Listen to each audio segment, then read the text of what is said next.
मेरे पास इम्पॉर्टेंट चीज़ क्या है, आपका राइट ऑफ मैटर कहता है। आज तक आप ऐसे लिखता रहे हो तो सर और पाँव को आपको पता नहीं था उसका, ठीक है। आपको टॉपिक दिया जाता था जी क़ायद आज़म के ऊपर लिखो, बस लिख दिया, क्या लिख दिया, जैसे भी लिख लिया। एक जगह लिख रहे हो क़ायद आज़म पैदा हो गया, फिर उसके साथ लिख रहे हो जी क़ायद आज़म इस तारीख को मार गया, ठीक है। फिर दूसरी जगह फिर लिखते हो तालीम हासिल कर ली, फिर उधर दोस्त से देख लिया जी इसने तो जो है ना लंदन भी गया था, तालीम के बाद लिख देते हो जी वो लंदन चला गया, ठीक है। तालीम पहले हो गई लंदन वाली और फिर बाद में वो लंदन चला गया। फिर उसके बाद आप कहते हो कि जी उसने पाकिस्तान को आज़ाद किया, फिर उसके बाद कहते हो जी उसने कांग्रेस में शमूलियत कर ली, क्योंकि इधर उधर से दुकमा मिल जाता था, लिख लेते थे और एक ऐसे बन जाता।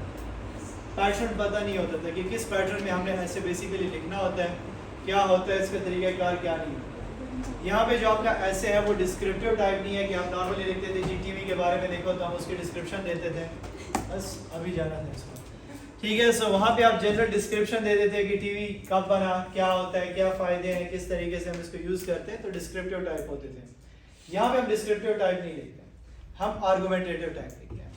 हम यहाँ पे क्या करते हैं, एक चीज़ के ऊपर क्लेम करते हैं, हम एक बात के ऊपर जो है ना कहते हैं कि ये ऐसा है, तो फिर आपको उसको प्रूफ करना पड़ता है कि ऐसा है तो क्यों, उसको आपको जस्टिफाई करना पड़ता है। जस्टिफिकेशन हर एक चीज़ की ज़रूरी होती है।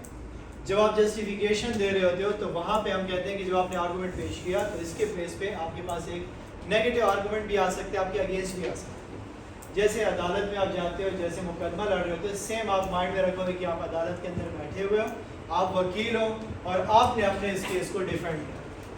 लेट से एक कत्ल का मुकदमा है, अब आप कहते हो कि नहीं इस बंदे ने कत्ल नहीं किया, ठीक है, 4 सदम में रहा है, कत्ल नहीं किया इसने, ठीक है। अब हमने कहना है कि ये कहता है जी इसने कत्ल किया हुआ है, ये वकील साहब कहते हैं कि इसने कत्ल किया, मैं कहता हूँ इसने कत्ल नहीं किया। अब मैं अपने आर्गूमेंट्स पेश करूँगा जिसके बेस पे अदालत इसको मानेगी। अगर मैं कहता हूँ, मैं सिर्फ इसके साइड लेना शुरू कर दूँ, मैं कहता हूँ इसने कत्ल नहीं किया, ये बड़ा अच्छा बंदा है, ठीक है, ये तो जो है ना 4 सदम में था, ये तो कॉलेज में था ही नहीं कि इसको कत्ल कर देता, ठीक है, ये तो इसको जानता नहीं है, इसके साथ इसकी सलाम दुआ नहीं है, ये तो बड़ा नेक और ये इस किस्म का बंदा है। दिस इज़ बायस्ड आर्गूमेंट्स, ठीक है। इसके क्लेम में ये कह देगा कि अच्छा ठीक है ये सब कुछ है, हाँ जी सब कुछ ही है, तो फिर जो है ना बात ही खत्म होगी, फिर तो आपने मुकदमा खुद ही सारा सॉल्व कर दिया। आर्गूमेंट्स में ऐसे नहीं चलते। आर्गूमेंटेटिव राइटिंग में हम क्या करेंगे, उसका ओपिनियन भी माइंड में रखेंगे। अगर मैं कहता हूँ कि लेट से इसने कत्ल नहीं किया, तो यहाँ से ये कहेगा ठीक है तो इसके हाथ में छुरी, मैं इसका जवाब भी पहले से माइंड में रखूँगा। मैं कहूँगा कि इसके हाथ में छुरी इसलिए थी क्योंकि ये उसके साथ था, इसने उसको बचाया, ठीक है, जैसे उसको छुरा मारा इसने निकाल लिया, ठीक है, और उसका खून रोकने की कोशिश कर रहा था, ठीक है। इसका जवाब मैंने माइंड में पहले से रख लिया कि नहीं। अब वो कहेगा कि ठीक है चलो इसने ये कर दिया। अब दूसरी बात मैं उसको कह रहा हूँ कि ये वहाँ पे उसकी हेल्प कर रहा था, वो कहेगा नहीं जब हेल्प कर रहा था तो इसके कपड़ों के ऊपर खून क्यों लगा हुआ है। अब मैं उसका जवाब पहले से बताऊँगा कि अच्छा तैयार करूँगा कि अच्छा खून इसलिए लगा हुआ था क्योंकि जो है ना इसके ऊपर वो गिरा था बंदा। वो कहेगा अच्छा ठीक है, वो कहेगा अच्छा रूम में तो इसके अलावा कोई नहीं था, खिड़कियाँ भी ठीक है, दरवाज़ा भी नहीं खोला, तो फिर आप कैसे कहते हो। फिर मैं उसको लेकर आऊँगा कि ये जैसे ही आया, ठीक है, उस बंदे को जो है ना इसने मारा, वो बंदा भाग के दरवाज़ा बंद करके निकल गया कि मेरे पीछे ये बंदा भाग ना सके। मैं क्या कर रहा हूँ, दोनों चीज़ों को माइंड में रख के आंसर्स पे कहता हूँ। This is our argumentative method कि मैं क्या करूँगा, जब अपने पॉइंट ऑफ व्यू को एक्सप्लेन कराऊँगा तो मैं जहन में ये रखूँगा इसके ऊपर नेगेटिव कमेंट भी तो आ सकते हैं, इसके अगेंस्ट भी तो बात हो सकती, मैं उसको जहन में रखूँगा। और फिर उसके बाद मैं उस चीज़ को नॉर्मल अपने पॉइंट ऑफ व्यू के साथ भी एक्सप्लेन करूँगा कि हाँ इसने ये किया लेकिन इसकी वजह ये थी, तो मैं अपने पॉइंट को फिर भी डिफेंड करूँगा। उसके लिए हम क्या करते हैं, एक प्रॉपर किस्म की स्केचिंग बनाते हैं, मैप्स बनाते हैं, चार्ट्स बनाते हैं, जिसके ऊपर हम क्या करते हैं अपने राइटर्स को डिज़ाइन करते हैं, क्योंकि हमें प्रॉपर उसके लिए प्लानिंग चाहिए, ठीक है। जब आप वकील को देते हो, उसको कहते हो कि यार ये मेरा मुकदमा लड़ रहा, आपको क्या कहते हैं, मैं पहले केस को स्टडी करूँगा। वो हर एक चीज़ को स्केच करता है। फिल्मों में आपने देखा होगा दीवार के ऊपर क्या किया होता है, तस्वीरें बनाई होती हैं, ठीक है, जिसका कत्ल करना होता है गजनी ने अपने ऊपर पूरा बनाया हुआ था, ठीक है। सो जिसको कत्ल करना होता है पूरा उसके स्केचेस सब कुछ कनेक्शन लिंक्स वो बना लेता है। फिर जब उसको वो लॉजिक मिल जाती है तब वो क्या करता है, वही साइड पे जाता है, फेवर में जाता है या अगेंस्ट में जाता है। इसी के लिए हम क्या करते हैं कि हम डिफरेंट किस्म की टेक्निक्स इस्तेमाल करते हैं। यही बात कह रहे हैं कि आप प्लान करते हो, फिर इंफॉर्मेशन ज्ञान करते हो, फिर उसको देखते हो कि क्या सही है, लॉजिक बन रही है कि नहीं बन रही। अगर कुछ मिसिंग है तो वापस हम पिछले स्टेज में जाके मजीद इंफॉर्मेशन गेन करते हैं, फिर हम उसको क्या करते हैं केस में कन्वर्ट करते हैं। तो इस वजह से अगर हम आए तो इसके लिए हम नॉर्मली क्या तरीक़ेकार इस्तेमाल करते हैं, हम डिफरेंट किस्म के मैप्स इसके लिए इस्तेमाल करते हैं, ठीक है, आइडिया जनरेशन टेक्निक्स इस्तेमाल करते हैं, जिसमें पहला हमारे पास आ जाता है ब्रेनस्टॉर्मिंग, ठीक है। ब्रेनस्टॉर्मिंग हमारे पास बड़ा आसान है, नाम से ही शोर है कि जी दिमाग लड़ाना, ठीक है, दिमाग को इस्तेमाल करना। अब हम क्या करते हैं, ग्रुप में बंदों को बैठा देते हैं, हम कहते हैं कि यार हमें एक नया प्रोडक्ट लॉन्च करना है, उसमें क्या क्या होना चाहिए, ठीक है। अब हर एक बंदा अपनी राय हमें देगा, मेरे पास ज़्यादा आइडियाज़ आएंगे तो मैं एक बेहतर डिसीजन मेकिंग कर सकता हूँ कि नहीं कर सकता। लेट्स से मैं आपको कहता हूँ कि कल क्लास होनी चाहिए नहीं होनी चाहिए, सबसे पॉइंट ऑफ व्यू करेक्ट करूँगा, मुझे एक सूटेबल टाइम भी मिल जाएगा, मुझे एक सूटेबल राय मिलेगी कि नहीं मिलेगी। अगर मैं वन साइडेड चलूँगा तो फिर तो बारिश हो गया कि नहीं। तो ब्रेनस्टॉर्मिंग हम आइडिया जनरेशन के लिए इस्तेमाल करते हैं, क्योंकि हमारा टॉपिक क्या है, आइडिया जनरेशन, कि मैं पहले उसके बारे में आइडियाज़ जनरेट करूँगा, क्या है, कैसा है, किस लिए है, किस तरीके से। तो उसके लिए ब्रेनस्टॉर्मिंग का रूल क्या है, कहते हैं कि आपने तमाम आइडियाज़ को पहले रिकॉर्ड करना। मैं आपसे कहता हूँ कि यार खाने में क्या होना चाहिए, हर बंदा अपना पॉइंट ऑफ व्यू दे रहा है, उसमें एक बंदा कह देगा जी कलूल रावण, ठीक है, सारे हंसने शुरू हो जाएंगे। अब मैं ये नहीं कहूँगा जी हॉस्टल में खाते हो तो कलूल, बस अब यहाँ पे भी कलूल हम खाएंगे, कोई भी नेगेटिव क्रिटिसिज्म नहीं होगा। पॉइंट आ गया मैं उसको नोट करूँगा, दूसरा बंदा कोई और पॉइंट देगा मैं उसको नोट करूँगा, तीसरा बंदा पॉइंट देगा मैं उसको नोट करूँगा। तमाम आइडियाज़ हम पेज के ऊपर चुपचाप लिखते रहेंगे, कोई क्रिटिसिज्म नहीं होगा। फिर फोकस ऑन क्वांटिटी, हमारा टारगेट क्या होगा, क्वांटिटी। जितने ज़्यादा आइडियाज़ होंगे उतने ही ज़्यादा ऑप्शंस मिलेंगे कि नहीं मिलेंगे। जब आपके पास ऑप्शन नहीं होगा सिलेक्शन कैसे करोगे, तो हम वो करेक्ट करेंगे। देन हम उसके लिए टाइम ड्यूरेशन भी रखेंगे। अब ये नहीं कि सुबह से शुरू हो जाए शाम तक बैठे रहे और एक बंदा जो है ना वो चला जाए घर और फिर वहाँ से कॉल करे, ओ सर मेरे जहन में आ गया आइडिया, ये भी ले लिया अपने पास। अब उसके लिए पूरी रात तो कोई नहीं बैठा रहेगा, तो हम 1 घंटा 15-20 मिनट कहेंगे, इसमें आप आइडियाज़ जनरेट। फोर्थ कहता है कि इम्प्रूव आइडियाज़।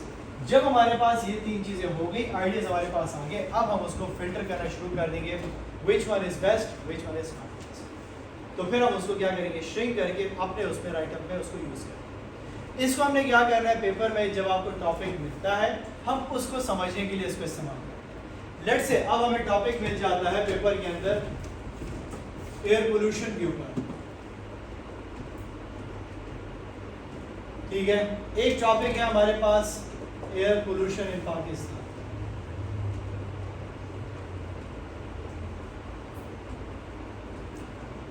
ये दो अलग चीजें हैं या एक है? अलग, ठीक है। एक हमारे पास जनरल है कि मैं तमाम एयर पोल्यूशन के बारे में हर एक कंट्री की डिस्कशन कर सकता हूँ। यहाँ पे मैं स्पेसिफिक हो गया हूँ कि सिर्फ पाकिस्तान के ऊपर बात करूँ। फिर मेरे पास आ जाते हैं, अगर इसके साथ लेट से लग जाता है इफेक्ट्स ऑफ एयर पोल्यूशन। अब और सिचुएशन चेंज हो गई कि नहीं होगी? अब मैं जनरली मजीद स्पेसिफिक हो गया, सिर्फ इफेक्ट बताऊंगा कि उसके इफेक्ट लोगों के ऊपर क्या पड़ता है। तो 3 तरह से एक ही टॉपिक चेंज हो गया कि नहीं? We need brainstorming for that कि अगर मुझे पहले टॉपिक को समझना है, कॉन्टेक्स्ट को समझना है, टॉपिक क्या है, फिर मैंने उसमें से आइडियाज जनरेट करने कि अच्छा पाकिस्तान के बारे में है तो पाकिस्तान के बारे में, एयर पोल्यूशन के बारे में लिखूंगा। अगर वो इफेक्ट्स का पूछ रहा है तो फिर मैंने वो तमाम इफेक्ट्स जहन में पहले लेकर आने हैं, पेज के ऊपर लिखना है। फिर जो ज़्यादा करीबी होंगे मैं उनको चूज़ करके क्या करूँगा, अपने ऐसे के अंदर इस्तेमाल। अब जैसे यहाँ पे इन्होंने क्या किया हुआ है, कहते हैं कि प्रोडक्ट मैनेजर है, उसने मीटिंग बुलाई भी है और वो एक नया प्रोडक्ट लॉन्च करना चाहते हैं, जिसने क्या कहा, प्रोडक्ट यूनिक सेलिंग प्रपोजिशन, कि हम एक प्रोडक्ट लॉन्च करना चाहते हैं, उसके अंदर हमारे पास क्या ऐसा यूनिक चीज़ होनी चाहिए जो हमारे प्रोडक्ट को प्लस पॉइंट दे सकता है। हमने उसके ऊपर क्या करना है, ब्रेनस्टॉर्मिंग, जो कि किसके पास जाएगी, मार्केटिंग वाले को हम भिजवा देंगे। तो 10-15 मिनट की एक्टिविटी इन्होंने की, डिफरेंट आइडियाज़ आए कि प्रोडक्ट यूजेबल होना चाहिए, फ्रेंडली होना चाहिए, लॉन्ग लास्टिंग होना चाहिए, अफोर्डेबल होना चाहिए, क्वालिटी होनी चाहिए, अवेलेबल होना चाहिए, comes in variety of colours. ये तमाम आइडियाज़ जब इनके पास करेक्ट हो गए, अब ये क्या कर देंगे, उनको डायरेक्टली भिजवा देंगे, इसमें से चूज़ कर लो कौन सा आपके लिए पॉसिबल है अपने प्रोडक्ट के। आइडियाज़ मिल गए कि दैट इज़ अ ब्रेनस्टॉर्मिंग। फिर एक दूसरा आपको दिया हुआ है, कहते हैं कि एक एंटरप्रेन्योर है, वो एक अपनी नई वेबसाइट स्टार्ट करना चाहता है ऑनलाइन। अब ऑनलाइन वेबसाइट के लिए उसको क्या करना चाहिए, तो उसने दोस्तों से पूछा कि यार मुझे बताओ कि ऑनलाइन उसके लिए क्या करना चाहिए। तो क्या हुआ, किसी ने कहा एंड्रॉयड फ्रेंडली हो, किसी ने कहा यूज़र फ्रेंडली हो, सॉर्टिंग ऑप्शन हो, कस्टमर के रिस्पांस का ऑप्शन हो, प्राइस टैग हो, डिस्काउंट, और ये तमाम चीज़ें आइडियाज़ उसके पास आ गई हैं। अब वो अपने पेज के अकॉर्डिंगली देखेगा कि उसको क्या करना चाहिए, क्या नहीं करना चाहिए। एमडी किसी ने दिया था किसी ने अप्लाई किया एमडी कैट के लिए, ठीक है। नॉर्मली अगर आप देखो तो लोग क्या करते हैं, अपने एमडी कैट वगैरह के पेजेस बने होते हैं, ठीक है। फिर एमडी कैट क्लियर हो गया तो अब अगर आप देखो तो फेसबुक के अंदर उन्होंने दिया होगा कमेंट के अंदर कौन से कॉलेज में मुझे जाना चाहिए, ठीक है, KMU में जाऊँ या KMC में जाऊँ, दोनों में मेरा नाम आ रहा है लिस्ट में। क्या करें, ब्रेनस्टॉर्मिंग है, हर एक बंदे के आइडियाज़ दें कि अगर मेरे इतने मार्क्स आ गए हैं तो मैं कौन कौन से जो है ना कॉलेजेस के लिए एलिजिबल हो सकता हूँ। हर बंदा अपना इनपुट दे रहा होता है, वहाँ से फिर वो अपने लिए लिस्ट बना लेते हैं, उसमें से चूज़ कर लेते हैं कि हाँ ये मेरे जो है ना उसमें आ सकते हैं टाइम फ्रेम के अंदर, या जो है ना मेरे अपने पैसों में फाइनेंशियल में उसको सपोर्ट कर सकता हूँ, वो वही ऑप्शन को चूज़ करें। So this is simple a brainstorming activity हम परफॉर्म करते हैं।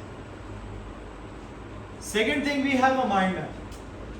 हम क्या करते हैं, एक और तरीक़ेकार हमारे पास इस्तेमाल होता है, जब हमने ब्रेनस्टॉर्मिंग कर ली, आइडियाज़ हमारे पास आ गए, अब हम उनको स्केच के ऊपर भी पुट कर सकते हैं। हम उसको क्या कर सकते हैं, एक दरख्त की तरह बना सकते हैं जिससे डिफरेंट किस्म की शाखें निकलें। जैसे हमारे पास टॉपिक होता है, फिर उसकी हेडिंग्स होती है, और फिर हेडिंग्स के अंदर सब हेडिंग होती है कि नहीं होती। हम उस तरीके से उन तमाम चीज़ों को स्प्लिट करते हैं और उसको आसान बनाने की कोशिश करते हैं। यार मैं एक चीज़ को पूरा तफसीलन अपने पास लिख लूँ, ठीक है। लेट्स से आप कहते हो कि मैंने क्या करना है कि FSC कंप्लीट होने के बाद मैंने एकेडमी ज्वाइन कर ली, 4 एकेडमियों के नाम लिख लिए। अब इस एकेडमी में कौन कौन सा टीचर है, आप उन चारों के नाम उसके साथ लिख लेते हो।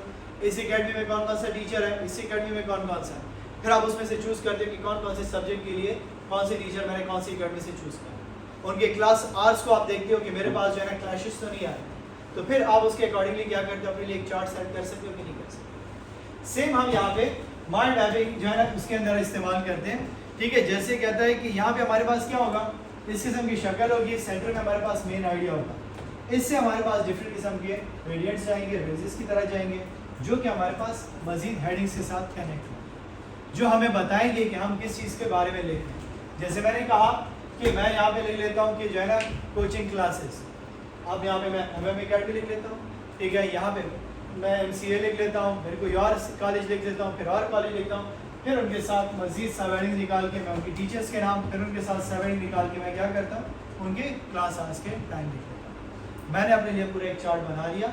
अब जब मैं डिसीजन मेकिंग करूँगा तो ज़्यादा बेहतर होगा कि नहीं होगा, तो हम इसके लिए माइंड मैप को इस्तेमाल करते हैं। अब यहाँ पे देखिए इसका रूल क्या है। फीचर एक हमारे पास ये होगा कि हर एक माइंड मैप के अंदर सेंटर के अंदर एक ही आइडिया होगा, क्योंकि दो आइडिया के एक टाइम पे तो नहीं हो सकता। एक तो आप लिखो वहाँ पे कि मैंने क्या करना है कि कोचिंग स्टार्ट करनी है, दूसरी जगह पे आप लिखते हो कि यार मैंने क्या करना है, कौन सा कॉलेज चूज़ करना है। कॉलेज के लिए तो अलग कॉलेजेस के नाम है ना, अकेडमीज के लिए तो अलग नाम है। हम क्या करेंगे, सेंटर में एक ही आइडिया होगा, फिर उसके साथ जो आइडियाज़ और थीम उससे रिलेटेड होंगे, हम क्या करें उसको ब्रांचेस के थ्रू निकालेंगे वहाँ से। फिर हर एक ब्रांच में क्या होगा, सिंगल आइडिया होगा, दो आइडियाज़ हमारे पास नहीं होंगे, क्योंकि एक ही अकेडमी लिखी है, एक ही ब्रांच में दो अकेडमियों के नाम तो हमने नहीं लिखे, तो वो आ गया। फिर उसके बाद हर एक ब्रांच को कनेक्ट करो अपने आइडिया के साथ, ताकि मेन सेंटर के साथ कि ये इसके साथ लिंक है। जैसे वही एग्जांपल, प्रोडक्ट लॉन्च करने के बारे में हमने डिफरेंट किस्म की ब्रेनस्टॉर्मिंग कर ली। अब देखो उसको मैप के अंदर कैसे बनाना। प्रोडक्ट यूनिक फीचर्स चाहिए, हमने कहा कि अफोर्डेबल होना चाहिए। अफोर्डेबिलिटी में क्या आएगा, यूजिबल, मिडिल क्लास सेगमेंट की। फिर हमने कहा क्वालिटी, तो लॉन्ग लास्टिंग तो हमारे पास यहाँ पे माइंड मैपिंग से आ गया कि ब्रेनस्टॉर्मिंग से यहाँ पे आ गया कि नहीं आया। फिर हमने कहा कि वेरियस कलर्स हो, कौन कौन से कलर है, ब्लू और ब्लैक, हमने उसको स्प्रेड कर दिया कि नहीं। दिस इज हाउ हम क्या करते हैं, माइंड मैप को डिजाइन करते हैं। क्लियर। पेपर है हमारे पास, माइंड मैप नहीं आता, ठीक है। मेन चीज़ हमारे पास उसमें क्या है, ब्रेनस्टॉर्मिंग है, जो आप टॉपिक के स्टार्ट में करो। क्या पहले उसको देखो कि क्या पूछ रहा है, टॉपिक क्या है, मुझे क्या क्या उस पर लिखना है। ये ना हो कि आप दरमियान में रुक जाओ। जब आपके माइंड में तमाम इमेज बन गया तो उसके लिए फिर हम क्या करते हैं, एक एफिनिटी डायग्राम है हमारे पास, और एक हमारे पास आ जाती है फिशबोन डायग्राम। एफिनिटी डायग्राम आपके पास देखो तो नॉर्मल हमारे पास कैटेगरीज जैसे हमने वहाँ पे प्रीवियस माइंड मैप में नहीं बनाई थी, सेम उसी तरीके से होता है कि हमने उसमें से मेन पॉइंट्स उठाने हैं और उसकी हेडिंग्स इन बॉक्सेस में पुट करनी है, कुछ भी नया नहीं। ठीक है। अब लेट्स से मैं कहता हूँ कि टाइप्स ऑफ एनिमल्स हैं, तो मैंने यहाँ पे लिख दिया, ठीक है, कि ए टाइप में कौन कौन सी आ जाती है, टाइप बी एनिमल्स तो उसमें कौन सी आ जाती है। जैसे हम कहते हैं कि जी टाइप्स ऑफ वर्टिब्रेट्स, तो यहाँ पे हम लिख लेते हैं मैमल्स, तो मैमल में क्या आ जाता है, ठीक है। फिर यहाँ पे हम फिश लिख देते हैं, फिश में क्या आ गया। फिर हम उसमें से तीसरी कैटेगरी लिखते हैं, उसमें कौन कौन से आते हैं, तो हमने क्या करना है, उसको स्प्लिट करना है। अब जैसे इसका आइडिया क्या होगा कहते हैं कि इसके फीचर्स हमारे पास है कि list ideas that comes to the mind without any interference, कि जो बातें माइंड में आएंगी, जैसे ब्रेनस्टॉर्मिंग का था आप उसको लिख लोगे। Identifying patterns with in the ideas generated, उसके दरमियान लिंकेज देखोगे कि कौन सी बात कौन सी के साथ लिंक हो रही है। तीसरा, कीपिंग सिमिलर आइडियाज टुगेदर, कि दो आइडियाज एक जैसे हो। लेट्स से अब मेरे पास है मेंटल हेल्थ और फिजिकल हेल्थ, तो क्या ये मैं हेल्थ के अंदर लिख सकता हूं कि नहीं, हेल्थ इश्यूज के अंदर? इसको अलग हेडिंग से बेहतर ये नहीं है कि मैं इसको एक ही के अंदर लिख लूं और इनको अलग अलग कर, ठीक है? तो यही बात कह रहा है, keep similar ideas together in a similar है। मेन हेडिंग मैंने उसको दे दी हेल्थ इश्यूज। हेल्थ में कौन से इश्यूज फेस कर रहे हैं? मेंटल और फिजिकल इश्यूज। फिर जो हमने यहाँ पे देखा कलर्स का, तो कलर से हमने क्या कहा? ब्लैक, व्हाइट, ब्लू, ये हमने क्या करिए उसको स्प्लिट कर दिया। हम इस तरीके से इसको क्या करते हैं? यूटिलाइज करते हैं। अब यहाँ पे इन्होंने बैलेंस शीट का हमें आइडिया दिया हुआ है। बैलेंस शीट नॉर्मली अकाउंटिंग का उसके साथ रिलेटेड है, लेकिन just for the sake of idea कि हमें क्या दिया हुआ है, तमाम ये आइडियाज दिए हुए हैं, पॉइंट्स दिए हुए हैं, हमने क्या करना है, हर एक को अपनी हेडिंग के अंदर पुट करना है, ठीक है? अब लेट्स से हमारे पास देखें तो बैलेंस शीट में दो चीज़ें होती हैं मेन, एक एसेट होता है, एक इक्विटी और लायबिलिटी होती है। अब एसेट हमारे पास अपने दो हिस्सों में तकसीम हो जाते हैं, हमने उसके दो हेडिंग्स बना लिए। अब उन दो में देखो, पहले में क्या क्या आता था, हमने उसमें से निकाल के यहाँ पुट कर दिए। दूसरे के अंदर क्या आता था, हमने वो निकाल लिए। फिर तीसरे में देखो इक्विटी था, तो उसके आइटम्स हमने अलग कर दिए, लायबिलिटीज में हमने उसके आइटम्स अलग कर दिए, ठीक है? जैसे हमारे पास मैंने कहा नहीं है कि टाइप्स ऑफ जो है ना वर्टिब्रेट्स हो गए, आपने हर एक को अलग अलग अपनी कैटेगरी में लिखने के लिए तमाम आपको जो है ना दे दिए वर्टिब्रेट्स, आपने उसको अलग करके अपनी क्लासेस के अंदर लिखा कि नहीं लिखा। जब हमारे पास पेपर में ये चीज़ आती है, वहाँ पे हमारे पास सिचुएशन थोड़ी सी चेंज है। पेपर में हमारे पास इसका स्ट्रक्चर कुछ यूँ बनता है, ठीक है, कि आपको यहाँ पे इस किस्म की एक मेन हेडिंग मिलेगी, फिर उसके साथ यहाँ पे फिर इस तरीके से, फिर इस तरीके से, और फिर उसके साथ यहाँ पे दो, इसके साथ एक, यहाँ पे फिर दो। यहाँ पे जब आप लिखोगे that will be your problem statement, ठीक है? ये हमारे पास ये दो टूल हमारे पास पेपर के अंदर इस्तेमाल होते हैं, एफिनिटी और फिशबॉल इस्तेमाल। अब प्रॉब्लम स्टेटमेंट, हमने टॉपिक को देखा, ठीक है? मैं कहता हूँ कि effects of air pollution in Pakistan, ये मेरे पास टॉपिक है। अब मैं पहले सोचूंगा कि क्या इफेक्ट्स उसके पॉजिटिव है या नेगेटिव है, ठीक है? अगर मैं कहता हूँ कि पॉजिटिव इफेक्ट है उसका, ठीक है, तो फिर मैं क्या करूँगा, अपने आर्गुमेंट्स बनाऊंगा कि नहीं बनाऊंगा? अगर मैं कहता हूँ कि जो है ना पोल्यूशन के नेगेटिव इफेक्ट्स हैं, तो नेगेटिव इफेक्ट्स के लिए मैं पूरा ऐसे तैयार करूँगा कि नहीं करूँगा? अब मैं यहाँ पे कहता हूँ कि नेगेटिव इफेक्ट है पोल्यूशन का, this is the problem statement. Topic अलग चीज़ है, ये टॉपिक था कि effect of air pollution in Pakistan. अब मैं उसमें से कहानी बना रहा हूँ, वो क्या है, मैं कह रहा हूँ या फेवर में या उसके अगेंस्ट जा रहा हूँ। अब अगर मैं उसके फेवर में जा रहा हूँ, ठीक हो गया, कि उसके जो है ना फेवर पे जाता हूँ, मैं कहता हूँ मेरी जो है ना इफेक्ट उसका जो है ना बहुत ही पॉजिटिव पड़ रहा है, तो फिर तो अलग बात है। अगर मैं कहता हूँ कि उसका जो है ना हमारे उसके ऊपर लोगों के ऊपर एक नेगेटिव इम्पैक्ट पड़ रहा है, तो नेगेटिव इम्पैक्ट पड़ रहा है, तो यहाँ पे मैं क्या लिखूँ प्रॉब्लम स्टेटमेंट में कि effect of air pollution is negative इन पाकिस्तान, ठीक है? एक बेसिक लेवल का आइडिया दें, ठीक है? तो नेगेटिव है तो वो कहेगा अच्छा ठीक है, नेगेटिव है तो अब इसको प्रूफ करें। अब प्रूफ करने के लिए पहली बात मैं क्या लिखूंगा, उससे क्या हो रहा है, हेल्थ इश्यूज हो रहे हैं कि नहीं हो रहे? हेल्थ इश्यूज मैंने लिख लिया। अब हेल्थ इश्यूज में कौन कौन से इशू है, ठीक है? फिजिकल हो सकता है, मेंटल हो सकता है, कोई भी और इशू इसके साथ रिलेवेंट। इसके बाद देख हमारे पास क्या आ जाता है, सेकेंड हम एयर पोल्यूशन की वजह से क्या हो रहा है, एनवायरनमेंट में डैमेज पहुंच रहा है। एनवायरनमेंट में क्या क्या आ जाता है, ठीक है? स्पीशीज, उसके ऊपर इफेक्ट पड़ रहा है, ठीक है? जो हमारे पास परिंदे वगैरह है, स्पीशीज के ऊपर फर्क पड़ रहा है। थर्ड क्या इफेक्ट पड़ रहा है पोल्यूशन का,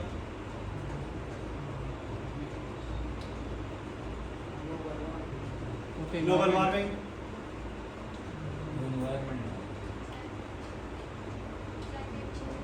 क्लाइमेट चेंज का रीजन बन सकता है, क्लाइमेट चेंज, उसकी वजह से क्या हो रहा है, एसिडिक रेन्स हो रही है, ठीक है, हाई टेम्परेचर। ये आपके पास आपका डेफिनेटली डायग्राम है। अब हमने क्या करना है, इसी को फिर ऐसे में कन्वर्ट किया। This is simple. हमारे पास ये वो जो हमने कहा नहीं कि एक स्केच बनाओगे, अपना केस तैयार करो। हमने अपना केस तैयार कर लिया, उसमें अपने पॉइंट्स लिख लिए। जैसे आप पेपर में नहीं करते थे कि हेडिंग बता दो बाकी मैं लिख सकता, ठीक है, तो ये वही बात है कि आपको हेडिंग मिल गई। अब इसको हमें ऐसे में कन्वर्ट करना। यहाँ तक कोई क्वेश्चन? ठीक है, that is enough for today.